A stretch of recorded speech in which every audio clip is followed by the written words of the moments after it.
Hey everybody, how's it going? This is Our House 21, and time for another quick tip. This one's going to be a quick tip 2-for-1. Now, a while ago, I'm sorry, I always mess up his name when I say it. But anyway, Squirrel, one of the kings of the RC videos on YouTube. He had a cool little video a while ago where he was advising people that if you want to make your tires last a little bit longer, when you store your vehicles, you should store them off of the weight. Because basically the weight of the car sitting on the tire for a long period of time can actually cause the foam to distort, and it can actually cause it to run weird and cause the tires to degrade prematurely. So his advice, which is good advice, is that if you have a mountain of tires like I do, you can simply take some of the tires and put them underneath your car, like so, and use them essentially as little stands. Gets the weight off of the wheels, and it's a good storage option. Problem is, not everybody has a mountain of tires like that.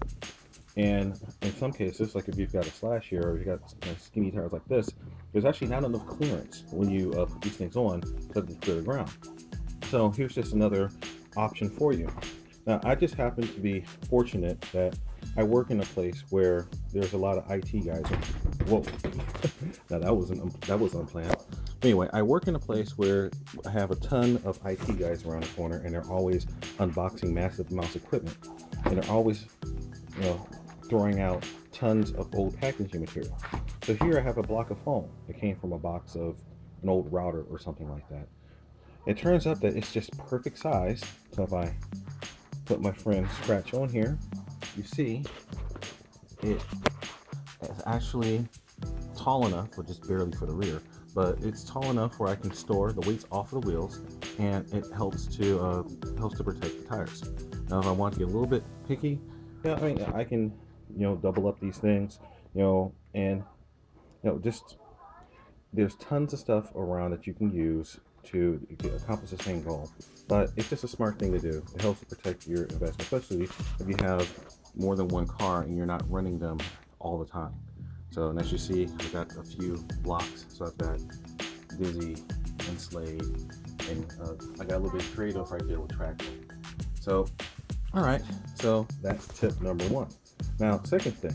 Now, for anybody who's watched my videos for a long time, know I have an unhealthy obsession with hot glue and GPS receivers. But anyway, so now, if you plan to use hot glue to do anything structural in your vehicles, you need to pay attention and use the right stuff. And so if you go, let's say you go to Walmart and get your standard glue gun. It's actually a low temperature glue gun, and it's usually about a 10-watt hot glue gun. But if you look at the glue sticks, most glue sticks they'll say dual temp, or at least the good sticks. And what that's all about is, if you use a low temperature glue gun, it's actually going to only give you a light strength bond. Basically, the glue doesn't get runny enough to really creep into all the crevices.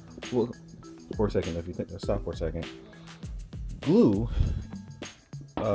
actually adheres in 2 ways. There's a chemical bond where the two materials stick to each other, but then there's also a mechanical bond where the glue actually creeps down into the surfaces. So if I look at this tire here and see how it's got a texture in there, the glue will actually creep into all the little crevices and lock in to all those little nooks and crannies. And then when it solidifies, it will hold on to each of those and give a mechanical bond on top of the chemical bond and give you a really high strength joint. So with the low temperature glue guns, the glue doesn't get hot enough to really creep down in there. So I was at Aldi again, and they had this really interesting dual temperature 20-watt glue gun.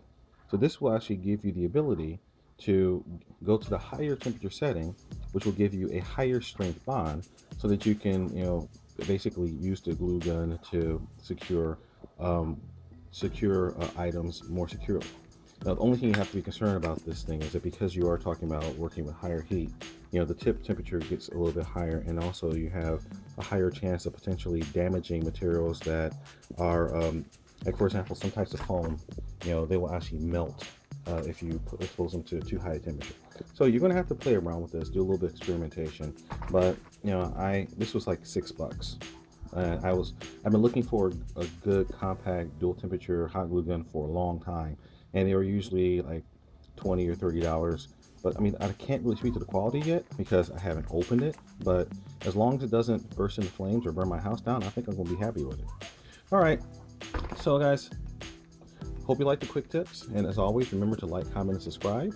And remember to get out there, and it's still cold, it's still snowy here, although it's getting better. So I'm getting excited about when the snow melts. But that'll be some videos for later. But as always, remember the mantra: fly, fix, fly, break it, fix it, do it all over again. Remember to check me out on Facebook, and that's the links listed below. And again, like I always say, get out there, break it, fix it, do it all over again, and again and again and again. Our House 21 signing off, and remember, peace.